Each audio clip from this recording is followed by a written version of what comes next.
અને ઘણા બધા જો આમ વિચારતા હશે કે શરૂઆત કરું, કાલથી કરું, પરમ દિવસથી કરું, સોમવારથી કરું, ગુરુવાર સારો દિવસ છે, ગુરુવાર તો આજથી તૈયારી કરો, આજથી શરૂઆત કરો. સમય આપણી પાસે ઘણો છે. તમે જે ધારશો એટલા માર્ક્સ જે તે વિષયમાં લાવી શકશો. કોઈ તમારા 10માના પર્સન્ટેજ નહીં પૂછે બેટા, પણ 12માના પર્સન્ટેજ તમારા પહેલા પૂછશે, બીકોઝ એ તમારી માટે વેરી વેરી મોસ્ટ ઇમ્પોર્ટન્ટ છે. કેમ છો મારા વાલા વિદ્યાર્થી મિત્રો? પીડબ્લ્યુ ગુજરાતી કોમર્સ ચેનલ પર હું પાર્થ સર તમારું હાર્દિક સ્વાગત કરું છું દીકરાઓ. તો તમારી માટે એક સરસ મજાનો નોલેજેબલ વિડીયો લઈને આવી ગયો છું, અને એ છે આપણી સ્પેશિયલ એક નવી શરૂઆત માટે, શુભ શરૂઆત માટે. ઘણા બધા વિદ્યાર્થીઓ હશે કે જેમણે 12મા ધોરણની શરૂઆત ઓલરેડી કરી દીધી હશે, અને ઘણા બધા જો આમ વિચારતા હશે કે શરૂઆત કરું, કાલથી કરું, પરમ દિવસથી કરું, સોમવારથી કરું, ગુરુવાર સારો દિવસ છે, ગુરુવારથી કરું. એ બધા માટે જેણે ઓલરેડી શરૂઆત કરી દીધી છે અને જે શરૂઆત કરવા જઈ રહ્યા છે, બધા માટે એક સરસ મજાનું કોન્ટેન્ટ લઈને આવી ગયો છું. એટલે કે ધોરણ 12 કોમર્સ માટેનું ન્યૂ સિલેબસ 11 તમે ગમે તેમ કરીને કમ્પ્લીટ કરી દીધું. ઘણા બધા વિદ્યાર્થીઓ સિરિયસલી ધોરણ 11 કમ્પ્લીટ કર્યું હશે, અને ઘણા બધા વિદ્યાર્થીઓ એવા પણ હશે કે રમતા રમતા, હસતા હસતા, ગમે તેમ કરીને ધક્કો મારતા મારતા ધોરણ 11 કમ્પ્લીટ થઈ ગયું હશે. પણ એ બધી ભૂલો હવે 12મામાં ન થાય એની માટે એક નોલેજેબલ વિડીયો તમારી માટે લઈને આવી ગયો છું. એટલે કે new syllabus specially for the year 2026-27 આવનારી બોર્ડની પરીક્ષા માટે. તો વિડીયોને એન્ડ સુધી જોતા રહેજો, અને વિડીયોને તમારા મિત્રો સાથે શેર પણ કરી દેજો ભાઈ. ચાલો જોઈ લઈએ કે નવા સિલેબસમાં નવા ચેપ્ટર્સ તમારી માટે ધોરણ 12 કોમર્સ માટે આવનારી બોર્ડની પરીક્ષા 2027 માટે કેવા છે. પહેલા હું તમને એક પેટર્ન સમજાવી દઉં છું. પેટર્ન સમજી લઈએ, પછી આપણે આગળ જઈએ અને ચેપ્ટર વાઇઝ અને સબ્જેક્ટ વાઇઝ આપણે બધું ડિટેલમાં જોવાના છે. ઓકે, સ્કોરિંગ સિસ્ટમ સમજો ભાઈ. સ્કોરિંગ સિસ્ટમ એટલે કે ધોરણ 12 કોમર્સ બોર્ડની પરીક્ષાની અંદર તમારે કેટલા માર્ક્સ લાવવા છે. તમારે 100 માર્ક્સ લાવવા છે, તમારે 95 માર્ક્સ લાવવા છે, તમારે 90 માર્ક્સ લાવવા છે. એ તમે ઇઝીલી આરામથી રમતા રમતા આંખો બંધ કરીને સ્કોર કરી શકશો. કઈ રીતે? સિસ્ટમ અને સ્ટ્રેટેજી આપણને ખબર હોવી જોઈએ દીકરાઓ. તો વિકલ્પ વગર દરેકે દરેક સબ્જેક્ટનું પેપર દીકરાઓ તમારું 100 માર્ક્સનું આવશે. કુલ 7 વિષય છે ધોરણ 12 કોમર્સની અંદર, બરાબર. એ દરેક વિષયનું પેપર 100 માર્ક્સનું આવશે. અને જનરલ વિકલ્પ સાથે જોવા જઈએ તો વધુમાં વધુ 130 માર્ક્સનું પેપર તમારું હશે. એનો મતલબ કે પેપર મેક્સિમમ, દરેકમાં 130 નથી, મેક્સિમમ 130 માર્ક્સનું પેપર હશે. એમાંથી તમારે દીકરાઓ 100 માર્ક્સ લાવવાના છે. વધારાના તમને 30 માર્ક્સ એક્સ્ટ્રા, એટલે કે વધારાના ક્વેશ્ચન તમારી પાસે ચોઇસ હશે. આ નહીં તો આ, લાલ નહીં તો લીલો, એવી ચોઇસ તમારી પાસે અહીંયા ક્વેશ્ચન્સમાં હશે. એટલે તમે ઈચ્છો, તમે ધારો તો આરામથી દરેકે દરેક વિષયમાં સારામાં સારા માર્ક્સ, મેં જે લખ્યું છે 100, 95, 90 માર્ક્સ તમે ઇઝીલી સ્કોર કરી શકો છો. દરેક વિષયમાં 100 ગુણનું પેપર રહેશે, પરંતુ વિકલ્પો સાથે મેક્સિમમ 130 ગુણ સુધીના પ્રશ્નો પૂછાશે. હવે વન બાય વન જોઈ લઈએ ભાઈ કે કયા કયા પેપરમાં, કયા કયા વિષયમાં 130 આવે છે અને કયા કયા પેપરમાં 130 કરતા ઓછા છે. સૌથી પહેલા શરૂઆત કરીશું આપણે કોમર્સના એકમાત્ર મુખ્ય મહાન વિષયથી, એટલે કે અકાઉન્ટથી. નામાના મૂળ તત્વો 11th નો સિલેબસ જે દીકરાઓ હતો નામાના મૂળ તત્વોનો, અકાઉન્ટનો, એમાં 2 ભાગ હતા. અહીંયા પણ 2 ભાગ છે. પણ 11મા ધોરણમાં પહેલા ભાગમાં 11 ચેપ્ટર, બીજા ભાગમાં 11, એમ કરીને કુલ 22 ચેપ્ટર હતા. જ્યારે અહીંયા એમાંથી તમને રાહત મળી છે ભાઈ. રાહત એવી મળી છે કે 12માની અંદર ભાગ 1માં કુલ 7 ચેપ્ટર્સ છે, અને દીકરાઓ ભાગ 2 ની અંદર કુલ 6 ચેપ્ટર તમારે કમ્પ્લીટ કરવાના છે. 7 + 6 દીકરાઓ કુલ 13 ચેપ્ટર્સની તૈયારી આપણે ધોરણ 12 કોમર્સ અકાઉન્ટની અંદર કરવાના છે. અત્યારથી જ તમને વેટેજ આપી દઉં છું, ઓપ્શન સાથે અને ઓપ્શન વગર, જેથી શરૂઆતથી જ તમે ફોકસ 1 બાય 1 દરેકે દરેક પ્રકરણ પર કરી શકો. દીકરાઓ 7 ચેપ્ટરની અંદર પહેલું ચેપ્ટર છે ભાગીદારી વિષય પ્રવેશ, જે સરસ મજાનું એકદમ બેઝિક લેવલનું ચેપ્ટર છે, જેનું કુલ વેટેજ 5 માર્ક્સનું છે. એક્સ્ટ્રા એક પણ દાખલો અથવા તો એમસીક્યુ તમને અહીંયા મળવાનો નથી. ત્યાર પછી નંબર 2 ભાગીદારી પેઢીના વાર્ષિક હિસાબો, આ પણ કમ્પલસરી છે. 11 માર્ક્સનો એક જ દાખલો આવશે સેક્શન એફ ની અંદર, કોઈ વધારાની ચોઇસ તમને મળવાની નથી. પાઘડીનું મૂલ્યાંકન ઓપ્શન સાથે 11 અને ઓપ્શન વગર 7 માર્ક્સનું ચેપ્ટર છે. વેરી આઈએમપી ચેપ્ટર છે અને વેરી ઈઝી ચેપ્ટર છે. ત્યાર પછી ભાગીદારીનું પુનર્ગઠન ઓપ્શન સાથે અને ઓપ્શન વગર 6 માર્ક્સ છે. કોઈ વધારાનું ચોઇસ તમને મળવાની નથી. વેરી ઇમ્પોર્ટન્ટ અને પાર્ટ 1 માં સૌથી વધારે વેટેજ ધરાવતું ચેપ્ટર જો હોય તો એ છે દીકરાઓ ભાગીદારનો પ્રવેશ. ઓપ્શન વગર 10 અને ઓપ્શન સાથે 18 માર્ક્સ. 8 માર્ક્સના કુલ 2 દાખલા પ્રવેશમાંથી આવશે, એટલે 16 માર્ક્સ તો એ જ થઈ જાય છે ભાઈ. એટલે આ ચેપ્ટર તમારી માટે બહુ જ મહત્વનું છે. ત્યારબાદ ભાગીદારની નિવૃત્તિ અને મૃત્યુ ઓપ્શન સાથે ઓપ્શન વગર કોઈ ચેન્જ નથી, 10 માર્ક્સનું જ આવશે. અને છેલ્લું 7મું ચેપ્ટર પાર્ટ 1 માં ભાગીદારી પેઢીનું વિસર્જન ઓપ્શન વગર 7 અને ઓપ્શન સાથે 10. તો વિદ્યાર્થી મિત્રો સૌથી વધારે ફોકસ આપવા જેવા ચેપ્ટર્સ કયા છે તો આ છે. કેમ કે મેક્સિમમ હાઈએસ્ટ વેટેજ છે ઓપ્શન સાથે. તો આની મદદથી તમે બીજા ચેપ્ટર્સ ઓપ્શનમાં રાખી શકો છો. બધું ડિટેલમાં આપણે જોઈશું. ટૂંકમાં સમજી લો કે આ પ્રકારનું વેટેજ સાથે 7 ચેપ્ટર ભાગ 1 ના જે છે એનું થાય છે. ભાગ 2 ની વાત કરીએ દીકરાઓ તો એકની જેમ ભાગ 2 ની અંદર પહેલું ચેપ્ટર એટલે કે શેર મૂડીના હિસાબો સૌથી વધારે વેટેજ આપતું ચેપ્ટર છે. ઓપ્શન વગર 10 અને ઓપ્શન સાથે 18. Oh my God 18. આ 18 અને આ 18 જો 36 માર્ક્સ તો અહીંયા જ થઈ જાય છે.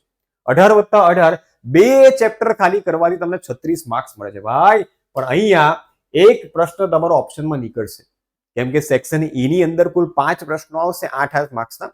એમાંથી તમે જો આ બે અહીંયા કરો છો તો એક જ તમે અહીંયા કરી શકશો. પણ આમ ઓવરઓલ ઓપ્શન સાથે વેટેજ જોવા જઈએ તો કુલ 36 માર્ક્સ થઈ શકે છે. ત્યારબાદ ડિબેન્ચર ઓપ્શન વગર 5 અને ઓપ્શન સાથે 8 માર્ક્સનું ચેપ્ટર છે.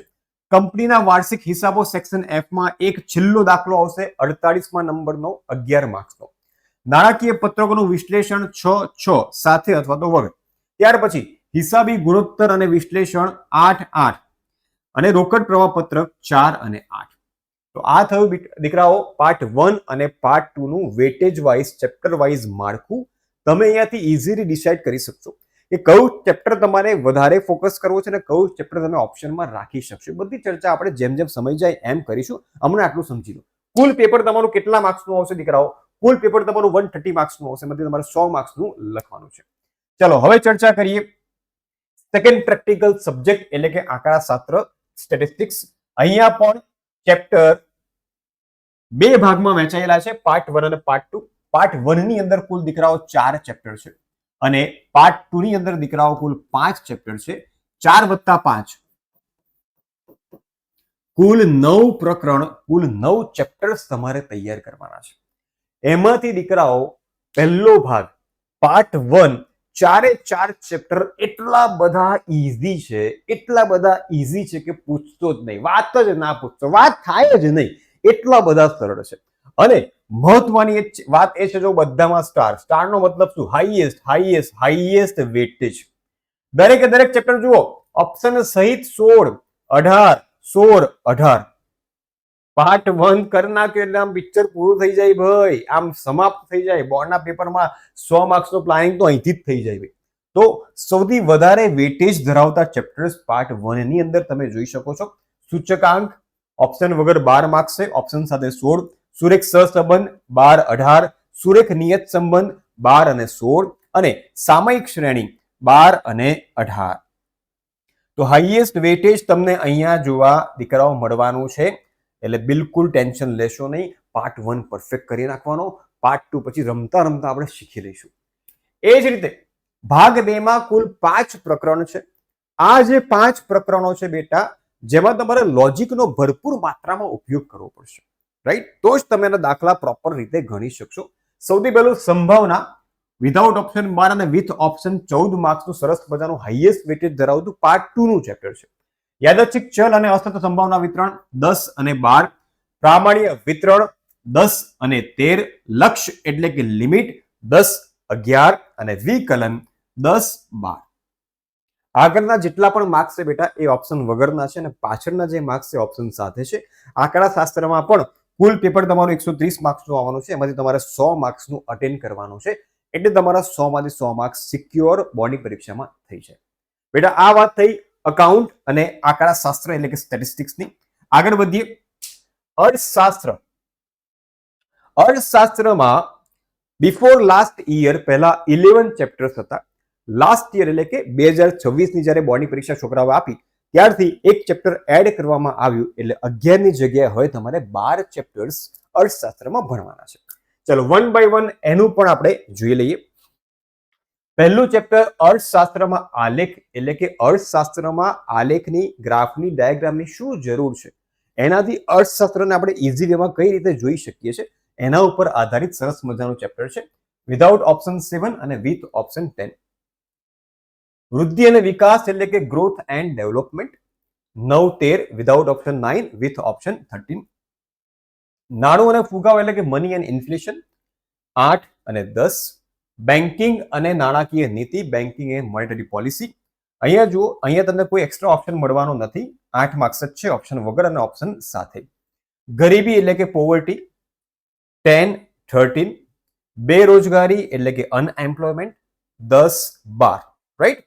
તો અહીંયા જુઓ સૌથી વધારે વેટેજ ધરાવતા ચેપ્ટર્સ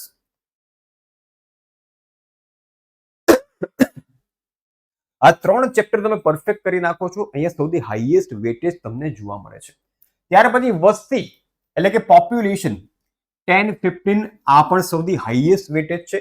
થિયરી સબ્જેક્ટમાં બેટા ફાયદો એ થશે ને કે 5-6 ચેપ્ટર એવા પકડી લો કે જેમાં સૌથી વધુ વેટેજ હોય. એ કરશો ને તો એ તમારા 60-70 માર્ક્સ સિક્યોર થઈ જશે. તો સ્માર્ટ વર્ક બેટા કરવાનું છે. ગધા મજૂરી 12મા ધોરણમાં હવે કરવાની નથી. ત્યારબાદ કૃષિ ક્ષેત્ર 9 અને 10. વિદેશ વેપાર 7 અને 9. ઉદ્યોગ ક્ષેત્ર 8-8 નો એક્સ્ટ્રા ચોઇસ. ભારતીય અર્થતંત્રમાં નૂતન પ્રશ્નો એટલે કે 10 અને 13. પ્રાકૃતિક ખાદ્ય જંગલ અને પાક સંરક્ષણ 4 and 6. કુલ 127 માર્ક્સનું પેપરમાં પૂછ્યું હશે. એમાંથી તમારે 100 માર્ક્સ સ્કોર કરવાના છે. દીકરાઓ થિયરીમાં સૌથી મોટો ફાયદો આ જ છે. તમે અહીંયાથી સ્માર્ટ વર્ક કરીને થોડુંક લોજિકનો ઉપયોગ કરીને તમે તારણ કાઢી શકો છો. કયા ચેપ્ટર પર વધારે ભાર આપવો છે, કયા પર નહીં, એ અત્યારથી આપણે નક્કી કરી શકીએ છીએ. ચાલો નેક્સ્ટ ચર્ચા કરીએ હવે OCM ની એટલે કે વાણિજ્ય વ્યવસ્થા અને સંચાલન. અહીંયા પણ દીકરાઓ કુલ 12 ચેપ્ટર્સ તમારે કમ્પ્લીટ કરવાના છે. ઇકોનોમિક્સની જેમ જ પહેલું ચેપ્ટર બેઝિક સંચાલનનું સ્વરૂપ અને મેનેજમેન્ટ એટલે કે સંચાલન શું છે, એના સિગ્નિફિકન્સ શું છે એની ચર્ચા ચેપ્ટરમાં કરવામાં આવી છે. 10-15 જો 15 માર્ક્સ તમને અહીંયાથી મળી જવાના છે ભાઈ. ત્યાર પછી સંચાલનના સિદ્ધાંતો 6-6 એટલે અહીંયા ઓપ્શન વગર કે ઓપ્શન સાથે સેમ જ માર્ક્સ થાય છે. કોઈ એક્સ્ટ્રા ક્વેશ્ચન તમને અહીંયાથી મળવાનો નથી. ત્યાર પછી આયોજન બહુ ઈઝી ચેપ્ટર દીકરાઓ 7-12 આ પણ વધુ વેટેજ ધરાવતું ચેપ્ટર કહી શકાય. ત્યારબાદ ઓર્ગેનાઇઝેશન એટલે કે વ્યવસ્થા તંત્ર 10-10 નો એક્સ્ટ્રા ઓપ્શન. કર્મચારી વ્યવસ્થા એટલે કે સ્ટાફિંગ યસ સૌથી સરળ ચેપ્ટર અને હાઈએસ્ટ વેટેજ એટલે આ તો કરવું જ પડે ભાઈ. ત્યારબાદ દોરવણી એટલે કે ડાયરેક્ટિંગ 10-15 આ પણ હાઈએસ્ટ. જુઓ 1, 2, 3 અને 4 આ 4 ચેપ્ટર 15-15, 12-15 વાહ કેટલા બધા માર્ક્સ તમારા અહીંયા ઓછા ચેપ્ટર્સ કરીને કવર થઈ જાય છે. તો આ ચેપ્ટર્સ પર તો આમ ફૂલ ફોકસ ફૂલ ભાર આપી જ દેવાનો ભાઈ પહેલેથી. અંકુશ 6 અને 8. નાણાકીય સંચાલન 8-8. નાણાકીય બજાર સેમ 8-8. બજાર પ્રક્રિયા સંચાલન 9-12 આ પણ એક હાઈએસ્ટ વેટેજ ધરાવતું ચેપ્ટર કહી શકાય. ગ્રાહક સુરક્ષા 8 and 13 હાઈએસ્ટ વેટેજ. ધંધાકીય પર્યાવરણ કે બિઝનેસ એન્વાયરમેન્ટ 8-8.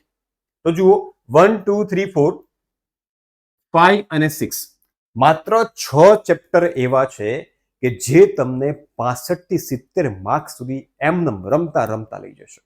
રાઈટ. તો આ જ વસ્તુ કરવાની છે. 12મા ધોરણમાં દીકરાઓ ગધા મજૂરી કરવાની નથી. 12મા ધોરણમાં બેટા આપણે સ્માર્ટ વર્ક જ કરીશું. બીકોઝ આપણે સ્માર્ટફોનના જમાનામાં જીવવાવાળા લોકો છે. આપણે સ્માર્ટફોનનો ઉપયોગ કરી રહ્યા છીએ તો આપણું કામ પણ આમ સ્માર્ટ હોવું જોઈએ.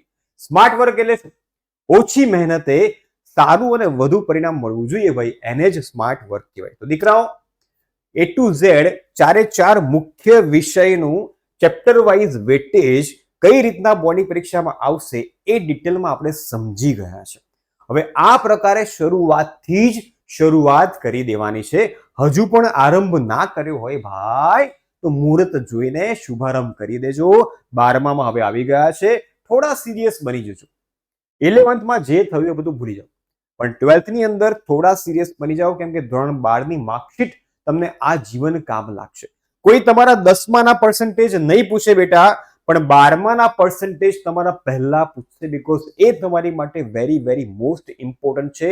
જે વિદ્યાર્થીઓને સારામાં સારી કોલેજમાં અભ્યાસ કરવો છે, જે વિદ્યાર્થીઓને ફોરેનમાં ભણવા જવું છે, જે વિદ્યાર્થીઓને બિઝનેસ કરવો છે, એની માટે દીકરાઓ 12મું ધોરણ એટલે પાયો છે. 12મા ધોરણમાં સેજ પણ કચાશ રાખશો નહીં તો આ જીવન કચાશ જીવનમાં રહી જશે. તો આજથી તૈયારી કરો, આજથી શરૂઆત કરો. સમય આપણી પાસે ઘણો છે. તમે જે ધારશો એટલા માર્ક્સ જે તે વિષયમાં લાવી શકશો. વિદ્યાર્થીઓ, ફરીથી મળીશું આપણે આવા જ એક સરસ મજાના નોલેજેબલ વિડીયો સાથે. ત્યાં સુધી આવજો.